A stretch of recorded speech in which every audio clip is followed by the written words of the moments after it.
गो clan arc के last video में हमने देखा था कि साव्यान को फाइनली स्याओ क्लैन की डोवडी ब्लड लाइन मिल चुकी थी, लेकिन अब उसकी बॉडी पे एंसेंट डेवरिंग इंसेक्ट की क्वीन ने अपना कंट्रोल कर लिया था। लेकिन साव जुआन और जूनर को उसके बारे में अभी कुछ नहीं पता था। वो तो साव क्लैन के फुल टैटू को देख के ही खुश हो रहे थे। अब देखते हैं कहानी में आगे क्या होता है। इसके आगे साव जुआन बोलते हैं अब साव्यान को धीरे धीरे पावर को एब्जॉर्ब करना होगा, और फिर साव्यान उस ब्लड पूल के पावर को एब्जॉर्ब करने लगता है। 6 स्टार पीक 7 स्टार, ये स्पीड देख के सावधान बोलते हैं क्या अभी ये सिर्फ शुरुआत ही है, क्योंकि इतनी पावर एक पावरफुल ब्लड लाइन के लिए नॉर्मल ही है। लेकिन इससे आगे सावधान अभी भी रुक नहीं रहा था।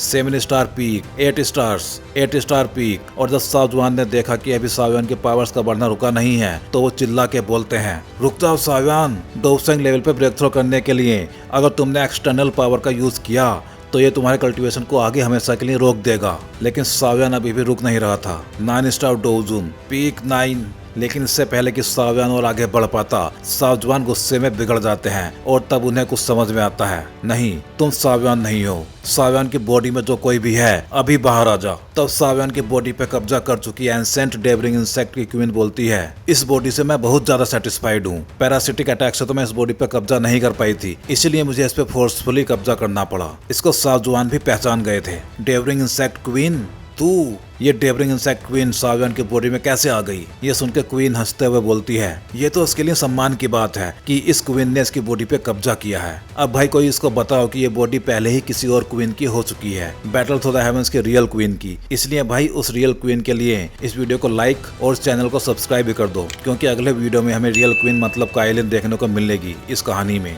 इंसेक्ट क्वीन की बात सुनकर सावधान बोलते हैं एक रेप्टाइल होके मेरे सामने इतनी बड़ी बड़ी बातें, अभी सावधान की बॉडी से बाहर निकल, वरना सावजुआन के ऐसे तेवर देख के इंसेक्ट क्वीन हंसते हुए बोलती है आजा फिर कर अटैक मुझ पे। जब तेरे अटैक से ये बॉडी पूरी तरह से खत्म हो जाएगी तो मैं अपने आप ही इस बॉडी को छोड़ दूंगी। अब ये बात सुनकर सावजुआन बस अपने दांत भींच के रह जाते हैं। अब जूनर को भी होश आने लगा था। उसको देख के वो क्वीन उससे बोलती है तो ये तू थी लड़की, तेरी वजह से मेरा पैरासिटिक अटैक बेकार हो गया था। जब जूनर की नजरें सावयान पे पड़ती हैं तब वो उसकी ऐसी हालत देख के शॉक्ड हो जाती है। सावयान, और ये गंदा सा कीड़ा जो क्रिस्टल वॉल में था। लेकिन जूनर की बात पूरी होने से पहले ही इंसेक्ट क्वीन बोल पड़ती है तेरी हिम्मत कैसे हुई मेरी इंसल्ट करने की, अब मैं तुझे दिखाऊंगी कि अपने ही प्यार के हाथों से मरना कैसा होता है। और ऐसा बोल के वो सावयान की बॉडी से जूनर पर अटैक करने के लिए एकदम रेडी थी। ये देख के सावजान चिल्लाते हैं लड़की बचो वहाँ से, लेकिन तब तक जूनर के लिए देर हो चुकी थी। इंसेक्ट क्वीन ने सावयान के एक हाथ से अटैक तो किया था, लेकिन सावयान के दूसरे हाथ ने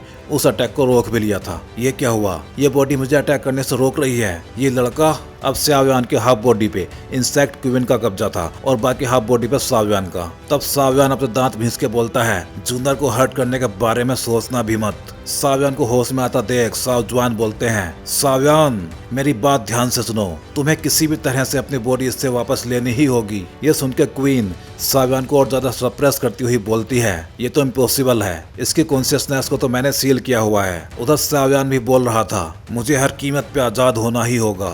और ये सब देख रही जूनर की आंखों से आंसू निकल रहे थे। सावयान अपनी सारी पावर लगा रहा है मुझे प्रोटेक्ट करने के लिए। इंसेक्ट क्वीन बोलती है कीड़े तूने मेरे खिलाफ जाने की कोशिश की है, अब देख मैं कैसे तेरी कॉन्शियसनेस को धीरे धीरे करके खा जाती हूँ, और फिर ये बॉडी और उसकी पावर बस मेरी ही होगी। और ऐसा बोल के वो सावयान को फिर से एक क्रिस्टल में कैद कर लेती है, जिसको देख के जूनर चिल्लाती है सावयान नहीं। इसके बाद हमें हेवनली टोम के बाहर का सीन दिखाया जाता है जहां स्नोफॉल हो रहा था, जिसको देख के चिंग यांग बोलता है स्नो, क्या हेवनली टोम में भी स्नोफॉल होता है? अब 1 साल से ज्यादा हो चुका है और अभी तक मुझे नहीं पता है कि सावयान और जूनर के साथ क्या हो रहा है। उधर सावयान अभी भी ब्लड पूल के ऊपर उस क्रिस्टल में कैद था जिसको जूनर देखे जा रही थी। आगे जूनर सैड होते हुए बोलती है 547 दिन हो चुके हैं सावयान, मैं तुम्हें बहुत मिस कर रही हूँ। ये देख के सावयान बोलते हैं रिलैक्स लिटिल गर्ल, सावयान 1 साल से इंसेक्ट क्वीन से टक्कर ले रहा है और अभी मुझे पता भी नहीं है कि इसमें और कितना ज्यादा टाइम लगेगा, लेकिन तब तक तुम्हें भी निराश नहीं होना है। जूनर आगे बोलती है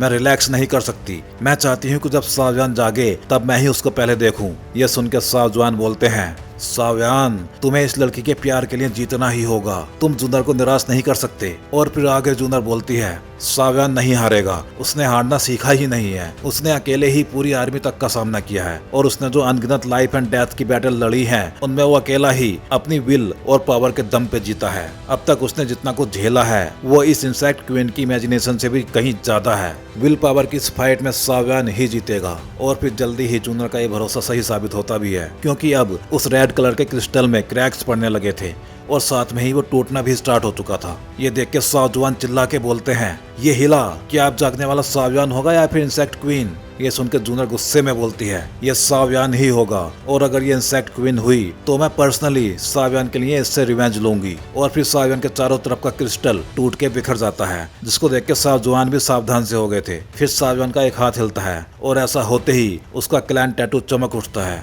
जिसको देख के सावजान बोलते हैं, ये फीलिंग ये जरूर साव्यान ही है। लेकिन अगले ही पल जूनर उनके बगल से बहुत तेजी के साथ निकल के साव्यान के पास पहुंच जाती है और उसको संभाल लेती है। फिर साव्यान की आंखें खुलती हैं और ऐसा होते ही जूनर उससे बोलती है, साव्यान, फाइनली तुम लौट आए। जूनर को देख के साव्यान बोलता है, सॉरी, मैंने तुम्हें डरा दिया था। ये देख के सावजान बोलते हैं, ये आजकल के बच्चे अपने बड़े बूढ़ों का भी ख्याल नहीं करते और ये लवी डबी और फैलाने लगते हैं। तभी साव्यान के गर्दन से इंसेक्ट क्वीन बाहर निकलती है। डैम ह्यूमन, इनकी विल पावर इतनी ज्यादा मजबूत क्यों होती है? लेकिन इससे आगे वो कुछ और सोच नहीं पाती है, क्योंकि अब वो सावजान के एक हाथ में फंस चुकी थी। सावजान, इस क्वीन को माफ कर दो, मैं बस कुछ देर के लिए बहक गई थी। लेकिन सावजान उसको फोड़ते हुए बोलते हैं, अब अपने सभी सपनों को भूल जा और मर जा। तेरी हिम्मत भी कैसी हुई साव क्लैन के डिसेंडेंट को टच करने की? सावजान फिर आगे बोलते हैं, सिर्फ एक बैनसेंग लेवल का कीड़ा मेरे सामने कुछ भी नहीं था, अब तुम्हें घबराने की कोई जरूरत नहीं है। ये बोल के जब सावजान उन दोनों को देखते हैं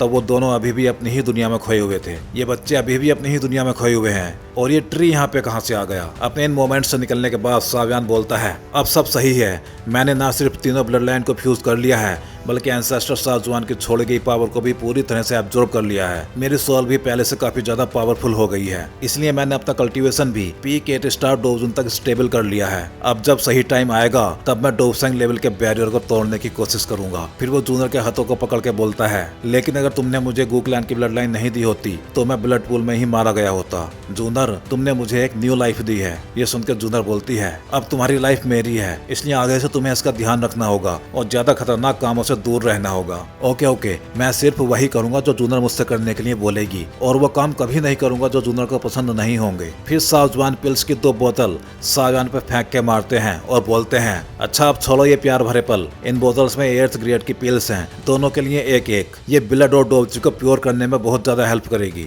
उन पिल्स को लेकर साव्यान सावजान को थैंक यू बोलता है, लेकिन सावजान उसकी तरफ कुछ फेंकते हुए बोलते हैं, रुको जरा, अभी और भी है। इसको देख के साव्यान भी चौंक गया था। अब ये क्या है? ये उस इंसेक्ट क्वीन की सेल है। वैसे तो ये गंदी सी चीज है, लेकिन फिर भी ये आर्टिफैक्ट रिफाइन करने के लिए बहुत बढ़िया मटेरियल है। और फिर सावजान उसको मेल्ट करने लगते हैं और फिर साव्यान को थमाते हुए बोलते हैं, ये इंसेक्ट क्वीन के सेल से बना हुआ सॉफ्ट आर्मर्ड क्लॉथ है और ये बैनसेंग पावर लेवल का फुल पावर अटैक भी झेल सकता है। उस कपड़े को देख के साव्यान तो कंफ्यूज था, लेकिन जूनर सावजान से बोलती है, थैंक यू सीनियर, साव्यान उसको जरूर पहनेगा। लेकिन साव्यान उस कपड़े से बनी ड्रेस को देखते हुए बोलता है, ये डिजाइन, क्या मैं इसको लेने से मना कर सकता हूँ? ये सुनकर सावजान और जूनर दोनों एक साथ बोलते हैं, बिल्कुल नहीं।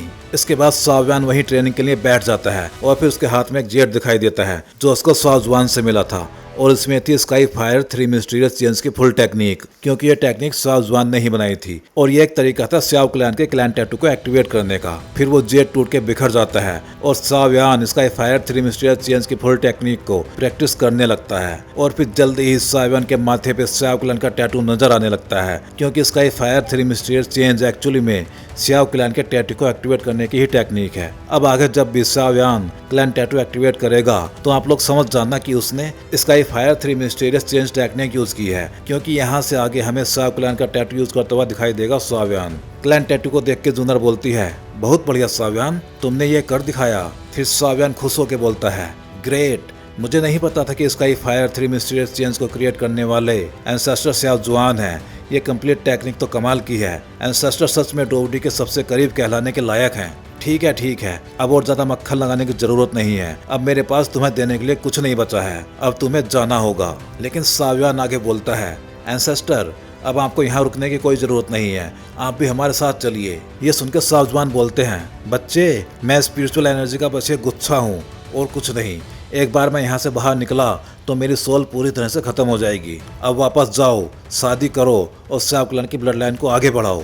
फिर सावजान उन दोनों को वहाँ से बाहर भेज देते हैं। लेकिन जाते जाते भी सावजान बोल रहा था, एंसेस्टर मैं बहुत ज्यादा मेहनत करूंगा और मैं कसम खाता हूँ कि एक दिन मैं आपको यहाँ से बाहर ले जाऊंगा, मेरे लिए वेट करना। उसकी ये बातें सुनकर सावजान बोलते हैं, बच्चे जब तुम डोवडी बन जाओगे तब यहाँ वापस आना, तब शायद तुम मुझे यहाँ से बाहर ले जा सको। अब सावयान और जूनर दोनों ही सावजान की टॉम से बाहर आ गए थे, लेकिन सावयान थोड़ा निराश लग रहा था, जिसको देख के जूनर बोलती है, सावयान हम लोग एक दिन यहाँ वापस जरूर आएंगे। एक दिन मैं हॉल ऑफ सोल्स को तबाह कर दूंगा और अपने फादर को बचाने के बाद मैं एंसेस्टर को भी जिंदा करूंगा। ये सुनकर जूनर बोलती है, जूनर इस सब में तुम्हारे साथ रहेगी। अब हमें हेवनली टॉम में ही फॉरेस्ट ऑफ थॉर्न्स का एक सीन दिखाया जाता है, जहाँ एक नॉन स्टॉप डोवजुन एनर्जी बॉडी को सोल चैंस ने जकड़ा हुआ था और फिर वो एनर्जी बॉडी धीरे धीरे टूटने लगती है। फिर उसके एनर्जी कोर को पकड़े हुए हमें दिखाए जाते हैं हुया और हुली। ये हेवनली टॉम की ट्रिप हमारे लिए बेकार नहीं गई है, लेकिन हम सावजान को नहीं मार पाए।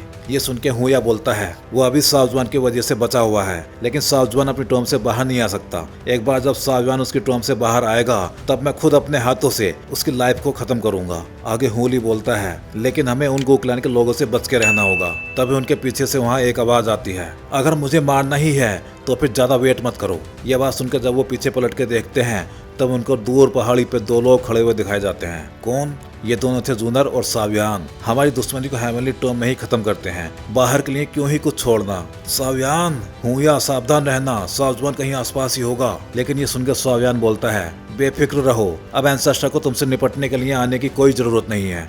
और फिर सावयान का एक पंच पड़ता है हुया के पेट में, जिससे वो ब्लड उगल देता है। सावयान की स्पीड और पावर को देख के हुया भी शॉक्ड हो गया था। इसके बाद हुया खून उगलता हुआ बोलता है, सावयान मैं तुझे मार दूंगा। और फिर वो अपने क्लैन टैटू को एक्टिवेट करके अटैक करते हैं सावयान पे, हेवनली सोल डेवरिंग पाइथन का, जिसको देख के जूनर तो बस मुस्कुराती हुई खड़ी हुई थी। इस अटैक को देख के सावयान हंसता हुआ बोलता है, तू अभी भी उसी लेवल पे है जिसपे एक साल पहले भी था। इसके बाद सावयान अपने क्लैन टैटू को एक्टिवेट करता है और उसके ऐसा करते ही उसकी हेवनली फ्लेम से वो सोल डेवरिंग पाइथन का अटैक टूट के बिखर जाता है। लेकिन अब हुया हंसते हुए बोलता है, सावयान तू अभी भी पहले के जैसा ही मूर्ख है। और तब सावयान अपने पीछे देखता है जहाँ से हुली उस पर अटैक करने के लिए आ रहा था। सावयान अब नरक में जाके आराम कर। इस अटैक को देख के सावयान भी थोड़ा सा कंफ्यूज हो गया था। लेकिन इससे अगला सीन हमें हेवनली टॉम से बाहर का दिखाया जाता है, जहाँ हेडमास्टर एक पेड़ पर बैठे हुए सो रहे थे और गोक्लैन का एक एल्डर बोल रहा था, अब तक हेवनली टॉम के अंदर 3 साल बीत चुके हैं, लेकिन बाहर के वर्ल्ड में सिर्फ 6 महीने ही बीते हैं। अब हेवनली टॉम के गेट ओपन होने जा रहे हैं। उसके बाद सभी एंशिएंट क्लैन के लोग बाहर आने लगते हैं, लेकिन गोक्लैन और हुक्लैन के लोग बाहर नहीं आए थे। इसलिए गोक्लैन के एल्डर हुओजी से पूछते हैं, गोक्लैन के लोग और सावयान कहाँ हैं, वो बाहर क्यों नहीं आए। ये सुन के हुओजी बोलती है, हम 3rd लेवल पर जाने के बाद अलग अलग हो गए थे, लेकिन आपको चिंता करने की जरूरत नहीं है, वो लोग भी बस आने ही वाले होंगे। लेकिन ये सुन के हुक्लैन के लोग बोलते हैं, हेवनली टॉम में बहुत सारे खतरे होते हैं, वो शायद मर चुका होगा। और ये बात सुन के हेडमास्टर को गुस्सा आ जाता है और वो बोलते हैं, अगर वो मर सकता है तो तेरे हुक्लैन के मूर्ख लोग क्यों नहीं। लेकिन इससे पहले कि हेडमास्टर और हुक्लैन के एल्डर में जंग छिड़ती, हेवनली टॉम से 2 डेड बॉडी बाहर आके गिरती हैं। हुया हुली उन दोनों को मरा हुआ देख के हुक्लैन के एल्डर बिगड़ गए थे, किसने किया ये सब। लेकिन ये सुन के बाकी सभी क्लैंस के लोग मना कर देते हैं, हमें क्या पता, मैं भी नहीं जानती, ये दोनों यही डिजर्व करते थे। ये बातें सुन के हुक्लैन का एल्डर बोलता है, मैं तुम सभी को मार दूंगा। लेकिन सामने हेडमास्टर खड़े हुए थे। लेकिन तभी सावयान और जूनर बाहर आते हैं। उनको देखते ही वो हुक्लैन का एल्डर उन पर अटैक कर देता है, लेकिन सावयान का रूलर ही उन सोल चैंस को तोड़ के बिखेर देता है। फिर गोक्लैन के बाकी लोग भी वहाँ दिखाई देने लगते हैं। तब चिंगयांग बोलता है, ये दोनों लकी थे जो ये दोनों सावयान के हाथों मारे गए। इन दोनों ने कई बार यंग मिस को मारने की कोशिश की थी हेवनली टॉम में, ये इसी लायक थे। ये सुनकर गोक्लैन के एल्डर बोलते हैं, सब लोग शांत हो जाओ, मैं फाइट या किसी को मारना पसंद नहीं करता, लेकिन जूनर गोक्लैन के पैट्रियार्च की बेटी है और साथ ही उसके पास डिवाइन ब्लड लाइन भी है, उसको मारने की कोशिश की गई है। क्या हुक्लैन बाकी सभी क्लैंस के साथ वार स्टार्ट करना चाहता है? तो फिर इस ओल्ड मैन के पास अब कोई और रास्ता नहीं है और मुझे इस मैटर को एंड तक देखना होगा। इसके बाद बाकी सभी एंशिएंट क्लैंस के लोग एक साथ खड़े हो जाते हैं। तो हुक्लैन, क्या तुम्हें अब कुछ समझ में आया? क्या तुम अभी भी एंशिएंट क्लैंस के साथ युद्ध स्टार्ट करना चाहते हो? ये देख के हुक्लैन का एल्डर बोलता है, तुम लोग, अभी मैं तुम सबके सामने पावरलेस हूँ, लेकिन साव्यान, हुया और हुली की डेथ बेकार नहीं जाएगी, बस तू वेट कर हू क्लैन के बदले के लिए। ये सुन के साव्यान बोलता है, मुझे भी इसका इंतजार है। मेरे एंसेस्टर, मेरे मास्टर, मेरे फादर, मेरे साव क्लैन, मेरे फॉलिंग स्टार पैविलियन, मुझे भी बहुत सारे अकाउंट सेटल करने हैं हू क्लैन के साथ। इसके बाद हू क्लैन के लोग अपने दांत भींच के वहां से चले जाते हैं। तब हेडमास्टर साव्यान से बोलते हैं, बच्चे तुमने 3 लेवल की छलांग लगा दी है और तुम्हारा कल्टीवेशन भी स्टेबल है। Not bad, not bad. इसके लिए साव्यान हेडमास्टर को थैंक यू बोलता है। तब हेडमास्टर आगे बोलते हैं, एक बात और, तुम्हारे हैमलेट टॉम में जाने के 3 महीने बाद तुम्हारे सभी साथी वापस चले गए थे, क्योंकि उनको एक लेटर मिला था फॉलिंग स्टार पैविलियन से, और वो मुझसे बोल कर गए थे कि तुम जैसे ही बाहर आओ वैसे ही फॉलिंग स्टार पैविलियन आ जाना। ये सुनकर साव्यान सोच में पड़ जाता है और बोलता है, मुझे वहां से आए हुए काफी टाइम हो गया है, इसीलिए मुझे जल्दी वापस जाके वहाँ की सिचुएशन देखनी होगी। ये सुनकर जूनर बोलती है, साव्यान मैं भी तुम्हारे साथ चलूंगी। लेकिन तभी गू क्लैन के एल्डर जूनर को जाने से मना कर देते हैं, तुम इसके साथ अभी नहीं जा सकती। इसके बाद जल्दी ही साव्यान फॉलिंग स्टार पैविलियन के लिए निकल जाता है। जूनर अपना ख्याल रखना। जूनर भी उसको जाते हुए शांत मन के साथ देख रही थी। साव्यान उस शिप में बैठा हुआ था, तभी उसको एक जेड मिलता है जिसको देख के वो चौंक गया था। तब सामने आते हैं याओ क्लैन के दोनों मेंबर्स। ये एक बहुत स्पेशल इनविटेशन है याओ क्लैन की क्लैन सेरेमनी के लिए। जब याओ चैन इस इनविटेशन को देखेंगे तो वो जरूर तुम्हें याओ क्लैन की क्लैन सेरेमनी में लेके आएंगे। इसके बाद जल्दी ही साव्यान फॉलिंग स्टार पैविलियन पहुंच जाता है, जिसको और ज्यादा पावरफुल देख के याओ चैन और फेंगजियान दोनों ही चौंक गए थे। लेकिन मास्टर याओ चैन साव्यान से सीधे उस लेटर के बारे में बात करते हैं जो उन्होंने गू क्लैन में भेजा था। फॉलिंग स्टार पैविलियन किसी ट्रबल में नहीं है, बल्कि जिसपे मुसीबत आई है वो है जियामा एम्पायर। इसके बाद हमें एक सीन दिखाया जाता है मिस्टीरियस येलो फोर्ट्रेस का, जहाँ पे बैटल थ्रू द हेवंस और आप सबके दिलों की क्वीन खड़ी हुई थी, मतलब काइलिन खड़ी हुई थी और बोल रही थी, अगर तुम्हें यन अलायंस को तबाह करना है तो पहले तुम्हें इस क्वीन से निपटना होगा। तो भाई लोग यहाँ पे गू क्लैन आर्क एंड हो जाती है और जियामा एम्पायर आर्क स्टार्ट होती है। अब अगले वीडियो में आपको क्वीन मेड्यूसा और स्याव साव दोनों ही देखने को मिलेंगी। तो चलिए मिलते हैं अगले वीडियो में बहुत जल्दी।